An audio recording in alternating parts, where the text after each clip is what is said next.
তো আমাদের এবার সেকেন্ড চ্যাপ্টারে আসতেছি আমরা P2 এর কাজ ক্ষমতা এবং শক্তি। তো আমার দেখা মতে কাজ ক্ষমতা শক্তির অ্যাপ্লিকেশন হচ্ছে সবচেয়ে বেশি। অঙ্কগুলো ইজি কনসেপ্টের, বাট অনেক মাল্টিভেরিয়েবল অঙ্ক তোমরা এখান থেকে পাবা। তো এর মধ্যে মেইন কনসার্ন আমাদের থাকবে হচ্ছে কাজ শক্তি উপপাদ্য, এর উপর অঙ্ক প্রচুর। সেই সাথে বিভব শক্তি কনসেপ্ট একটু ক্লিয়ার করে নেব আমরা। যান্ত্রিক শক্তি নিত্যতা সূত্র, দ্যাট ইজ বিভব শক্তি প্লাস কাইনেটিক এনার্জি, যেটা সমষ্টি যে ধ্রুবক থাকবে, এই বিষয়গুলো। আর বেশ কিছু টিপিক্যাল অঙ্ক পাবা, স্প্রিং, হাতুড়ি, কুয়া, বা যেটাকে আমরা একভাবে নাম রাখি হচ্ছে গড় সরণ অঙ্ক, কুয়ার অঙ্কগুলোকে। তো এই হচ্ছে আমাদের মোটামুটি কাজ শক্তি উপপাদ্যের কন্টেন্ট। তো এই চ্যাপ্টারে আমরা সূত্রগুলো নিয়ে আসলে তেমন কোনো ভেজাল নেই। যেমন কাজের ফর্মুলা আমরা সেই ছোটবেলা থেকে জানি, W = কি Fx। কিন্তু মনে রাখবো এই সূত্রটা কিন্তু সব ক্ষেত্রে অ্যাপ্লিকেবল না। সূত্রটার মধ্যে এটার পরিচয় আমরা দিই বল আর এটা দিই সরণ, কিন্তু সাথে কিন্তু আরো কিছু কথা মেনশন করতে হবে। সে ফর एग्जांपल W = Fx, এটা যদি ফর্মুলা হয় কাজের, তাহলে মনে রাখবা F টা কিন্তু কনস্ট্যান্ট বা ধ্রুব বল। পুরো x রাস্তা জুড়ে এটা ধ্রুব বল থাকতে হবে, মান চেঞ্জ হতে পারবে না। তার মানে F এর মান হয় 5 নিউটন বা 6 নিউটন, এরকম 5 নিউটন পুরো রাস্তায়। কিন্তু কখনো এটা হতে পারবে না F = 5x। তাহলে কি বোঝা গেল? x এর মান একটু বাড়লে বলের মান আবার চেঞ্জ হয়ে যায়, x এর মান আরেকটু বাড়লে বলের মান এরকম 5 গুণ হতে থাকে। তাহলে এইটাকে আমরা বলি পরিবর্তনশীল বল, যেটা রাস্তার উপর ডিপেন্ড করতেছে, পরিবর্তনশীল বল। তাহলে আমাদের এই ফর্মুলাটা অনেক ভাবে আমরা লিখতে পারি। তাহলে ধ্রুব বলের ক্ষেত্রে আমরা লিখতে পারি Fx, আসলে আমরা এটাকে লিখছি Fx cos 0 ডিগ্রি। তার অর্থ বলটা থাকবে কনস্ট্যান্ট বল, রাস্তাও থাকবে একই দিকে, যে দিকে ধাক্কা দেব ওই দিকেই বস্তু চলবে। তাহলে এর মধ্যবর্তী কোণটা কত হলো? 0 ডিগ্রি। আবার হতে পারে কি বল আর সরণ, এদের মধ্যবর্তী কোণ ঠিকই 0, কিন্তু বলটা আবার চেঞ্জেবল, তার মানে সে x এর একটা ফাংশন বা চেঞ্জিং। তাহলে সেই ক্ষেত্রে ফর্মুলাটা কি হবে? W = পট করে কিন্তু লিখতে পারবো না Fx, বরং ক্ষুদ্র ক্ষুদ্র দূরত্ব নিতে হবে dx, এবং ওই ক্ষুদ্র অংশে f এর মান বসিয়ে তারপর ওভারঅল ইন্টিগ্রেট করে আমরা বলটা পাবো। মানে ক্ষুদ্র ক্ষুদ্র অংশের জন্য আমরা ক্ষুদ্র ক্ষুদ্র কাজ হিসাব করব, তারপর যদি ইন্টিগ্রেশন করে দিই W = integration of dw, that is integration of f dx, যেখানে f টা পরিবর্তনশীল, অর্থাৎ ওখানে x এর একটা ফাংশন বসবে। হতে পারে এমন f = kx, সেই kx dx এটাকে ইন্টিগ্রেশন করতে হবে, কোন একটা সার্টেন লিমিট থাকবে, সাপোজ x1 থেকে x2। কিন্তু স্টিল এই বল মান চেঞ্জ হবে, অসুবিধা নাই, এখনো x এর মধ্যবর্তী কোণটা কত হতে হবে? 0 ডিগ্রি। যদি তাও নাও হয় সেই ক্ষেত্রে ফর্মুলা আবার চেঞ্জ হবে। যদি এমন হয় বল এইদিকে একটা সাপোজ কনস্ট্যান্ট বল, এটা মান চেঞ্জ হয় না, তার মানে এটা সাপোজ 5 নিউটন বল, x এর মান 10 মিটার হোক 12 মিটার হোক, বলটা সবসময় 5 নিউটন। কিন্তু যত বল দিতে থাকবা x এর সঙ্গে তার একটা অ্যাঙ্গেল আছে, তার মানে একই কোণে না তারা, এবং সেটা ভ্যারি করে। তাহলে আমরা কি লিখতে পারি? f পুরা রাস্তা আর মধ্যবর্তী কোণটা আমাদের বিবেচনা আনতে হবে। তাহলে Fx আর এখানে cos θ, এটা কনসিডার করলে পরে W টা আমরা পাবো। কিন্তু এমন যদি হয় বলটার মানও চেঞ্জ হবে ক্রমাগত, মানে সে হবে x এর একটা ফাংশন, যেমন আমাদের সুবিধার্থে এখানে ধরে নিতেছি F = kx, স্প্রিং বল।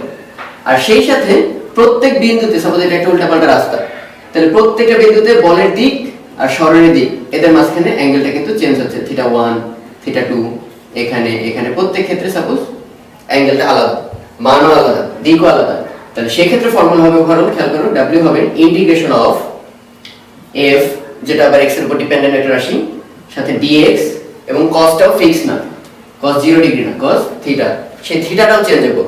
তাই ওভারঅল আমরা লিখি, এটা কিন্তু জানি আমরা সবাই, ডট প্রোডাক্ট। তাহলে আমরা লিখতে পারবো ইন্টিগ্রেশন অফ f আর dx, এই দুটো ডট করলেই আসলে আমরা ওভারঅল কাজ পাবো। সেইটারই বিভিন্ন স্পেশাল কেস করতে করতে কখন আমরা লিখি W = Fx, কখনো লিখি Fx cos θ, কখনো লিখি ইন্টিগ্রেশন অফ f dx, কখনো লিখি integration of f dot dx। So আসল ফর্মুলা কিন্তু শেষেরটা, ওইটারই বিভিন্ন স্পেশাল ফর্ম হচ্ছে প্রথমগুলো। আমরা যখনই কাজের আলোচনা করব তখন আমাদের একটু কনফিউশন কাজ করে, যে এরকম প্রায় হয় একটা বস্তুকে উপরে তোলা হলো, m ভরে একটা বস্তু এই উচ্চতায় তুললাম, তাহলে কৃত কাজ কত? কোশ্চেনটা হচ্ছে কৃত কাজ কত। তো কোশ্চেনটা কোয়াইট সিম্পল, যে এখানে জি কাজ করতেছে খাড়া নিচের দিকে, তার বিরুদ্ধে তুলে ফেলছে, অতএব অর্জিত বিভব শক্তি কত? mgh। এটা আমরা বুঝতে পারি যে বিভব শক্তি হয়েছে mgh, আগে ছিল 0 সাপোজ রেফারেন্সের সাপেক্ষে, এখন mgh। কিন্তু কৃত কাজটা কি? কিন্তু কাজ সমান আমরা তো এতক্ষণ ধরে অনেক ফর্মুলা শিখলাম, f s cos θ, এগুলো কেন ইউজ করবো না? তা যদি করতে যাই তাহলে দেখে আরেক ঝামেলা, mg কাজ করতেছে খাড়ার নিচে, সরণ আদিতে ছিল এই পয়েন্টে, সেখান থেকে এই উচ্চতা উপরে তুললাম, সো আদি থেকে শেষের ডিরেকশন হচ্ছে উপরে। তাহলে বল এবং সরণের মধ্যবর্তী থিটা হচ্ছে 180 ডিগ্রিজ। তাহলে কি দাঁড়ালো? বলের মান হচ্ছে mg, উচ্চতা বা সরণ হচ্ছে h, আর cos 180। তাহলে অ্যান্সারটা দাঁড়ালো কিন্তু এটা cos এর মান হচ্ছে -1, তাহলে -mgh। এটা তো একটা কাজের পরিমাণ এবং সেটার অ্যান্সার বের হলো নেগেটিভ কাজ, যেখানে বিভব শক্তি পরিবর্তন ছিল পজিটিভ। আবার অন্যভাবেও ভাবা যায়, এই বস্তুকে তো আমি ঠেলতেছি উপরে, পৃথিবী টানুক নিচে সমস্যা নেই, কিন্তু আমি তো উপরের দিকে ঠেলতেছি। কত বলে ঠেলতেছি? যাতে কোনো ত্বরণ না হয়, ফলে আমিও mg বলেই ঠেলতেছি। তাহলে আমার ধাক্কা উপরে, বস্তু যাচ্ছে উপরে, তাহলে আমার দ্বারা কৃত কাজ, যে WA, এ ফর আমার, এমনি প্র্যাকটিক্যালি বলা হয় এজেন্ট, বাহ্যিক কেউ যদি করতে যায়। তাহলে দেখো এখানে F S cos থিটা, আমি ঠেলতেছি উপরে mg বলে, তাহলে F এর ভ্যালু হচ্ছে mg, সরণের মান হচ্ছে h, আর cos এর ভ্যালু যেহেতু একই ডিরেকশনে 0 ডিগ্রি, ফলে অ্যান্সার আসতেছে mgh, cos 0 ভ্যালু হচ্ছে 1। কি দাঁড়ালো বিষয়টা? বিভব শক্তি mgh, গ্র্যাভিটি দ্বারা কৃত কাজ -mgh, আমার দ্বারা কৃত কাজ +mgh। তাহলে কোয়েশ্চেনটার অ্যান্সারটা কি আসলে? কৃত কাজ কোনটা? প্রথম কথা, কোয়েশ্চেনটাই হয় না আসলে, এরকম কোয়েশ্চেন হওয়া উচিত না কখনই। আমাদের সবসময় কোয়েশ্চেনটা হওয়া উচিত এমন, এই একটা অবজেক্ট আছে সাপোজ, এরপর এ টানতে পারে, এই দিক থেকে কেউ টানতে পারে, ফ্রিকশন, বাধা, যা মন চায়, বাতাসের বাধা আছে, অনেকগুলো ফোর্স, F1 F2 F3, এরকম অনেকগুলো ফোর্স। আমি কখনো জানতে চাবো না এই বস্তুর উপর কৃত কাজ কত, আমাকে বলতে হবে F1 বল দ্বারা কৃত কাজ কত, F2 বল দ্বারা কৃত কাজ কত, কার দ্বারা কৃত কাজ কত। সো আজকের থেকে এটা অবশ্যই মনে রাখবা, বলটা মেনশন করে দেওয়া দরকার যদি স্পেসিফিক অ্যান্সার চাই, কার দ্বারা কৃত কাজ কত। তাহলে দেখো আমাদের প্রত্যেকটা অ্যান্সার ঠিক আছে। এটা হচ্ছে গ্র্যাভিটি দ্বারা কৃত কাজ, কারণ গ্র্যাভিটি ঠেলে যাচ্ছে নিচের দিকে, কিন্তু তার সরণ হচ্ছে উপরের দিকে, কাজ হবে negative. On the other hand, আমি ঠেলতেছি যেদিকে, বস্তু যাচ্ছেও সেই দিকে, সো আমার দ্বারা কৃত কাজ হবে পজিটিভ। তাই এটা অবশ্যই মেনশন করে দিতে হবে, বলে দিতে হবে অভিকর্ষ বল দ্বারা কৃত কাজ কত, এজেন্ট দ্বারা বা আমার দ্বারা কৃত কাজ কত। তাহলে আমরা কিন্তু ইজিলি বের করতে পারবো। তো এরকম একটা উদাহরণ আমরা দেখতে পারি যে একটা লোক থিটা কোণে হেলানো একটা সিঁড়ি আছে, এর উপর দিয়ে হাঁটতেছে, s পরিমাণ দূরত্ব সে অতিক্রম করলো, যেটার হাইট হচ্ছে h ভূমি থেকে। কোয়েশ্চেন হচ্ছে কৃত কাজ কত। এখানে আমাদের কোয়েশ্চেনটা হওয়া উচিত কি, লোকের দ্বারা কৃত কাজ কত, লোকের উপর কৃত কাজ কত, অভিকর্ষ বল দ্বারা কৃত কাজ কত। সো আমরা ওভাবে ইন্ডিভিজুয়ালি বের করি। প্রথম কথা, অভিকর্ষ বল দ্বারা কৃত কাজ কত খেয়াল করো। অভিকর্ষ কাজ করতেছে কোন দিকে? খাড়া নিচের দিকে, বল নিচের দিকে, বাট সরণ হচ্ছে আদি থেকে শেষ, আদি লোকের অবস্থান, শেষ লোকের অবস্থান, এই গেল সরণ, এবং এদের মধ্যবর্তী কোণটা আমাদের বের করা লাগবে। তাহলে কোয়াইট ইজি, খেয়াল করে দেখো, এটা হচ্ছে 90 ডিগ্রি, আর এই অ্যাঙ্গেলটা কত? থিটা। তাহলে আসলে আমরা পাচ্ছি কত? F S cos থিটা, এটাই হচ্ছে W, অভিকর্ষ বল দ্বারা কৃত কাজ, শর্টে আমরা লিখলাম WG, গ্র্যাভিটি দ্বারা। তাহলে F হচ্ছে mg, সরণ হচ্ছে s, আর cos থিটাটা আসলে কত? 90 প্লাস থিটা, এখানে থিটা না লেখাই ভালো, মানে অ্যাঙ্গেলটা। তাহলে এটা কত দাঁড়ালো? W ইকুয়াল টু, আমরা আশা করি কি সেটা বলো তো, mg নিচের দিকে কাজ করতেছে, লোক যাচ্ছে উপরে, ফলে ওর দ্বারা কৃত কাজটা কি নেগেটিভ হওয়া উচিত না? এবং তাই দেখতে পাবো W equal to mg s, আর cos 90 প্লাস থিটা, খেয়াল করে দেখো 90 প্লাস থিটা, cos এর জন্য এই কোয়াড্রেন্ট কি? নেগেটিভ, ফলে থাকতেছে মাইনাস sin থিটা। তাহলে থাকতেছে minus mg s sin theta. s sin থিটাকে কেন আলাদা করলাম ব্যাখ্যা দিচ্ছি, এটা একটু সুন্দর ফর্মে লেখা যায়। এটা যদি s হয়, খেয়াল করে দেখো, তাহলে এই উপাংশটা হবে, আর এই উপাংশটা আলাদা আলাদা নামে রাখবো। এটা থিটা হলে দেখো এটাও থিটা, তাহলে এটা হচ্ছে s cos থিটা, একটু কমপ্লেক্স হচ্ছে, একটু বুঝে নিও। আর এটা হবে s sin থিটা। আর কোয়েশ্চেন অনুসারে দেখো s sin থিটাই আসলে কি? উচ্চতা। তাহলে আমরা আসলে s sin থিটাকে লিখতে পারি mg ইনটু হাইট। তাই আসলে আমাদের এত অ্যাঙ্গেল বিবেচনা না করলেও চলতো, কত উচ্চতায় উঠছে সেটা জানতে পারলে আসলে আমরা কৃতকাজ বের করতে পারবো। তাই এই অঙ্কটাই আমরা আরেকভাবে করতে পারি, অর্জিত বিভব শক্তি u হবে mgh, খাড়া উচ্চতা, এটা হবে তার অর্জিত বিভব শক্তি। লেয়ারে ছিল একদম নিচে ছিল গ্রাউন্ডে 0, আর এই উচ্চতা হবে mg টু h। আর যদি উল্টাভাবে বলি যে অভিকর্ষ বল না, ওই সিঁড়ি দ্বারা কৃতকাজ, আই মিন সিঁড়ি উপরে ঠেলে ঠেলে তার উপরে উঠাইতেছে, তাহলে mg হচ্ছে উপরে প্রতিক্রিয়ার কারণে, mg উপরে, s হচ্ছে এইদিকে, ওকে। তাহলে এই অ্যাঙ্গেলটা কত? 90 মাইনাস থিটা। তাহলে আমাদের কত দাঁড়াবে? w সিঁড়ি ঠেলা, n দিলাম, নরমাল ফোর্স বা অভিলম্ব প্রতিক্রিয়া। তাহলে mg বল উপরে, সরণ s, আর মধ্যবর্তী কোণ কত? 90 মাইনাস থিটা। তাহলে কোসাইন 90 মাইনাস থিটা। তাহলে আমরা লিখতে পারি mg s cos 90 minus theta, কিন্তু ফার্স্ট কোয়াড্রেন্টেই আছে, যে 90 মাইনাস থিটা, তার মানে প্লাস সাইন থিটা, এবং আমরা কিন্তু অ্যান্সারটা প্লাসই আশা করছিলাম, কারণ এটা কি যে দিকে ঠেলা দিচ্ছে লোকটা উঠতেছে কিন্তু সেই একই দিকে, দেখো এমজি উপরের দিকে, এইচটাও কিন্তু উপরের দিকে। সো এস সাইন থিটাকে আমরা শর্টে আবার লিখতে পারি এমজি এইচ। তো যে কোনো ভাবেই হোক না কেন মেনশন করে দিবা কার দ্বারা কৃত কাজ। তো কাজের আরেকটা সিম্পল অঙ্ক, যে এরকম বৃত্তপথে একটা বস্তু ঘুরতেছে, তাহলে প্রত্যেক পয়েন্টে তার বেগের দিক হবে স্পর্শক বরাবর। তো বলা আছে ওই স্পর্শকের সাথে 60 ডিগ্রি কোণে তুমি 15 নিউটন বল দিয়ে তাকে টানতেছো পুরো বৃত্ত বরাবর, তাহলে কৃত কাজ কত ওই বল দ্বারা, যে বৃত্তের ব্যাসার্ধ 2 মিটার। তো আমরা এরকম কমপ্লেক্স অঙ্ক পাইলেই সূত্রটা W=Fs লিখবো না, তো বেটার একদম জেনারেল ফর্মুলাটা কি f ডট dx, একদম জেনারেল ফর্মুলা। তাহলে এটাকে একটু ভেঙে লিখলে কি হয় f dx cos থিটা, তাই তো? তাহলে আমরা এখানে খেয়াল করতে পারি f এটা কিন্তু 15 নিউটন, এটা কনস্ট্যান্ট, তাহলে বাইরে আসলো।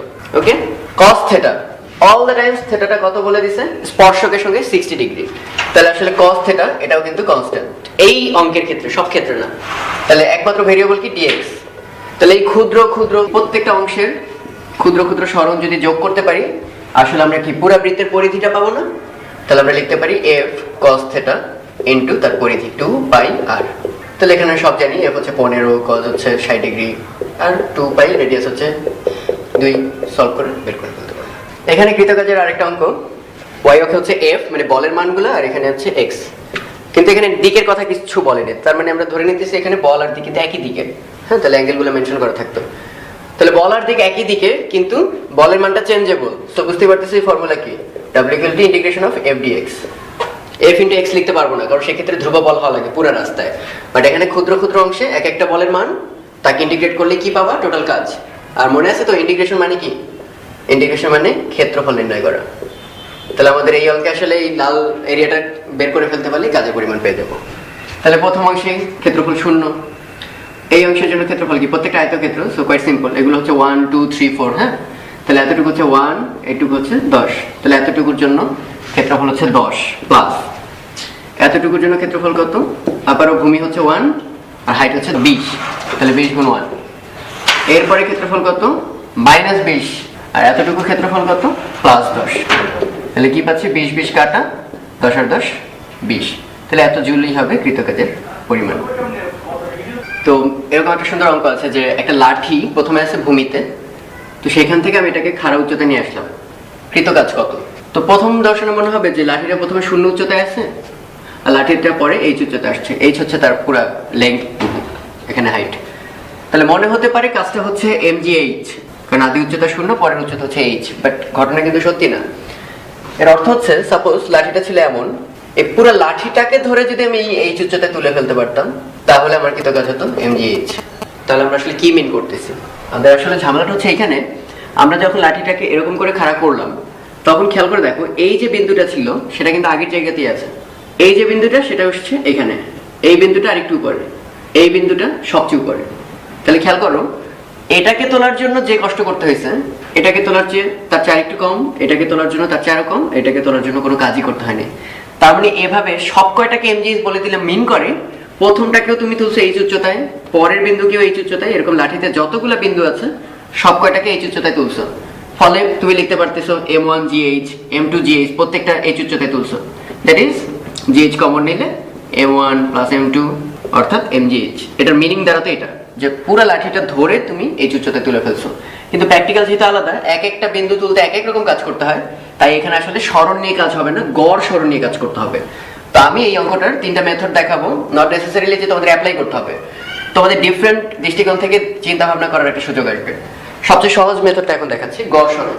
তাহলে সেক্ষেত্রে আমরা কি করি, খেয়াল করো, প্রথমেই তোমাকে বিবেচনা করতে হবে যেটা শুরুতে আদি উচ্চতা কত, বুঝতে পারছি আদি উচ্চতা হচ্ছে 0, কিন্তু সেটা লাঠির আদি উচ্চতা না, ভার কেন্দ্রের, এই যেখানে ভার কেন্দ্রের আদি উচ্চতা দেখো, আর শেষ উচ্চতাটা খেয়াল করছো, h না কিন্তু h/2, কারণ খারাপ অবস্থায় লাঠির ভার কেন্দ্র থাকবে মিড পয়েন্টে, তাহলে ভার কেন্দ্রের সরণ কত হবে, h/2 - 0, দ্যাট ইজ h/2। তাহলে আমরা যে সারা জীবন ফর্মুলা লিখলাম mg × h, এই h টা উচ্চতা না, অবশ্যই মনে রাখবা h টা উচ্চতা না, রাদার এটা হচ্ছে ভার কেন্দ্রের সরণ। তাহলে আমাদের এই ক্ষেত্রে হচ্ছে ভার কেন্দ্রের সরণ h/2, অতএব কৃতকাজ হবে mg উচ্চতা না, ভার কেন্দ্রের সরণ h/2, এটা হবে কৃতকাজ। তো এটাকে আরেকটা সুন্দর সিস্টেমে করা যায়, সেটা হচ্ছে এই গড় সরণ, এই কনসেপ্টটা ব্যবহার করে। যে আমরা তো দেখলামই কাজ যেহেতু 0 থেকে শুরু করে এমজিএইচ পর্যন্ত অনেক রকম কাজ করতে হয়, তাদের অ্যাভারেজ কাজটাই আমাদের হেল্প করবে পুরোটা বের করতে। তাহলে কি করা যায়? প্রথম কথা, এখানে মিনিমাম সরণ কত? 0, আর ম্যাক্সিমাম সরণ কত? h, মানে কোন একটা বিন্দুর জন্য সরতেই হয় নাই, আর একটা বিন্দুর জন্য ম্যাক্সিমাম h পর্যন্ত সরতে হয়েছে। তাহলে যে মিনিমাম বা আদি আর শেষ উচ্চতা তাদের অ্যাভারেজটা হচ্ছে 0 + h divided by 2, that is গড় সরণ হবে h/2, h/2। তাহলে আমাদের কৃতকাজ w = কি হবে? mg তারপর গড় সরণ, এবং সেটা আমাদের এই ক্ষেত্রে h/2। কিন্তু গড় সরণ দিয়ে অঙ্ক করার ক্ষেত্রে অবশ্যই মনে রাখতে হবে বস্তুটা যাতে সুষম বস্তু হয়, সুষম বা ইউনিফর্ম। সুষম বস্তু বলতে আমরা কি বুঝবো? একটা লাঠি বলো, ডিস্ক বলো, বা যে কোনো বস্তু বলো, তার সব জায়গায় ভর সমানভাবে বন্টন করা থাকতে হবে। এক জায়গায় বেশি ভারী, আরেক জায়গায় ঘনত্ব কম, এমন হলে চলবে না। ওকে, আমরা এখন আরেকটা মেথড দেখাবো, এতে করে আমরা পুরোপুরি ক্লিয়ার হতে পারবো যে প্রত্যেকটা ক্ষেত্রে কাজ যে আলাদা আলাদা হয়। এই মেথডটা একটু কঠিন, কিন্তু এটা তোমাদের চিন্তা ভাবনাকে আরো ডেভেলপ করবে ফর শিওর, কারণ এখান থেকে পুরোপুরি ইনসাইট পাবা কেন ওগুলো গড় সরণ হচ্ছিল, কিংবা আলাদা আলাদা কাজ কেন বিবেচনা করিনি।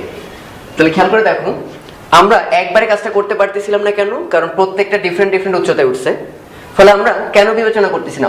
অনেক ক্ষুদ্র একটা সেগমেন্ট নিই, ক্যালকুলাসে যেমন করো, অনেক ক্ষুদ্র একটা দৈর্ঘ্য নিলাম যার দৈর্ঘ্য হচ্ছে dx, এবং আমরা ধরলাম প্রতি একক দৈর্ঘ্যের ভর সে হতে পারে 1 সেন্টিমিটার, মানে তোমার স্কেল অনুসারে সেই একক দৈর্ঘ্যের ভর ধরলাম মিউ, এই লাঠিটার। সো বুঝতে পারতেছো লাঠিটার দৈর্ঘ্য আসলে কত? একটু আগে আমরা খেয়াল করছি লাঠির দৈর্ঘ্য ছিল h, তার মানে h দৈর্ঘ্যের ভর হবে মিউ ইন্টু h, মানে এটি হচ্ছে লাঠির টোটাল ভর। এটুকু আমরা আগে ধরে নিলাম। এবার খেয়াল করো, ওই যে ক্ষুদ্র dx পরিমাণ দৈর্ঘ্য, যে তাহলে একক দৈর্ঘ্যের ভর যদি হয় মিউ, ওই ক্ষুদ্র dx দৈর্ঘ্যের ভর কত হবে? অবশ্যই মিউ dx। তাহলে এই ক্ষুদ্র ভরটা অবশ্যই কত উচ্চতায় উঠছে? এখানে যদি x দূরে থাকে ক্ষুদ্র ভরটা, তাহলে উপরে উঠালেও সেটা x উচ্চতায় উঠবে। তাহলে সেই ক্ষেত্রে ক্ষুদ্র অংশ তোলার জন্য ক্ষুদ্র কাজ হবে এই ক্ষুদ্র অংশের ভর মিউ dx। তাহলে তার জন্য ক্ষুদ্র কৃত কাজ কি হবে? একটা ভর m যদি হয়, তাকে যদি h উচ্চতায় তুলি, তাহলে কৃত কাজ হয় mg × h। তাহলে এখানে ম্যাসটুকু হচ্ছে মিউ dx, m, তারপর g, আর উচ্চতা কত? x। তাহলে এখানে ক্ষুদ্র কাজ হচ্ছে এতটুকু, তাহলে টোটাল কাজ হবে তার integration of dw, that is mu x g তারপরে dx। এর লিমিট হবে 0 থেকে h। কারণ কি? কারণ এই যে ছোট্ট সেগমেন্টটা, এটা এই কোণায় থাকতে পারে, এখানে থাকতে পারে, এবং সর্বোচ্চ h দূরত্বে থাকতে পারে। তার মানে স্টার্টিংও থাকতে পারে 0 দূরত্বে, বা ম্যাক্সিমাম দূরত্বে h-ও থাকতে পারে। তাই লিমিটটা হবে 0 থেকে h। আর মিউ কনস্ট্যান্ট, কারণ আমরা বলে নিয়েছিলাম এটা হচ্ছে তোমার কি সুষম লাঠি, সো একক দৈর্ঘ্যের ভর সবসময় কনস্ট্যান্ট, জিও কনস্ট্যান্ট। তাহলে থাকলো পরে x dx, লিমিট 0 থেকে h। তাহলে দেখতে পাচ্ছি মিউ জি, আর ওখানে থাকবে x²/2 ইন্টিগ্রেশন করলে, তাহলে 0 থেকে h। কি পরে থাকবে? 2টা বাইরে নিয়ে আসলাম, একবার থাকবে h², আরেকবার থাকবে 0। তাহলে থাকলো কি mu G divided by 2 into h² কে ভেঙে লিখলাম h ইন্টু h। ওকে, তাহলে আমরা একটু এই পাশ থেকে লিখি। এবার খেয়াল করো, ওখানে থাকলো mu G by 2 h into h। এর মধ্যে আবার খেয়াল করে দেখো, মিউ ইন্টু h কে আমরা কি নামে রাখবো? টোটাল ভর। একক দৈর্ঘ্যের ভর মিউ, পুরা দৈর্ঘ্যের হচ্ছে মিউ ইন্টু h। তাহলে মিউ ইন্টু h আমরা একসঙ্গে নিয়ে gh/2 এটাকে আলাদা করে লিখলাম। তাহলে এটা হয়ে যাচ্ছে m g, এবং বুঝতে পারতেছো আমাদের অ্যান্সার মিলে গেছে। গড় সরণ ছিল h/2, ভার কেন্দ্র সরণ ছিল h/2, আর এই ইন্টিগ্রেশন মেথডে আমরা প্রত্যেকটা ছোট সেগমেন্টের কাজ আলাদাভাবে বিবেচনা করে অ্যান্সার পাচ্ছি কি h/2। সো বুঝতে পারতেছো যে কোনো পার্সপেক্টিভ থেকে অঙ্কটা সঠিক। তো একই কথা প্রযোজ্য চৌবাচ্চার অঙ্কগুলোর ক্ষেত্রে। অনেকে কিন্তু কুয়ার চৌবাচ্চা গুলিয়ে ফেলি।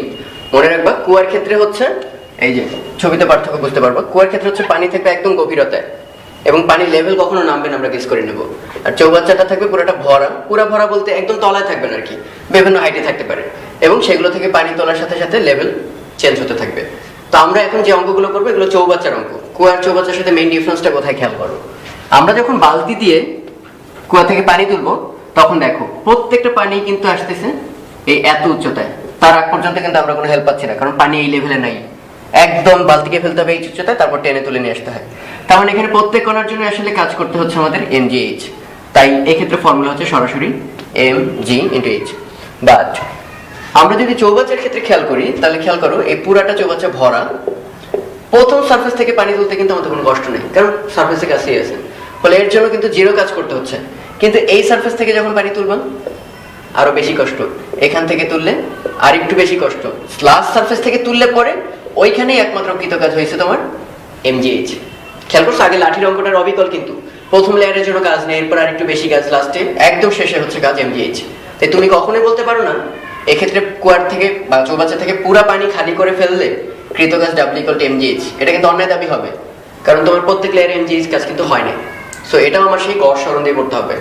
তাহলে এরকম একটা ছোট অঙ্ক আছে, সাপোজ যে কুয়াটা পুরা ভরা না, h/2 উচ্চতা পর্যন্ত ভরা, এটাকে পুরা খালি করে ফেলতে হবে। তো গড় সরণ দিয়ে অঙ্ক quite simple, mg into height লিখবো না, গড় সরণ লিখতে হবে। তাহলে আমরা দেখি আদি উচ্চতা কত, h/2, কারণ শুরুতে এই কাজটা তোমাকে করতে হবে।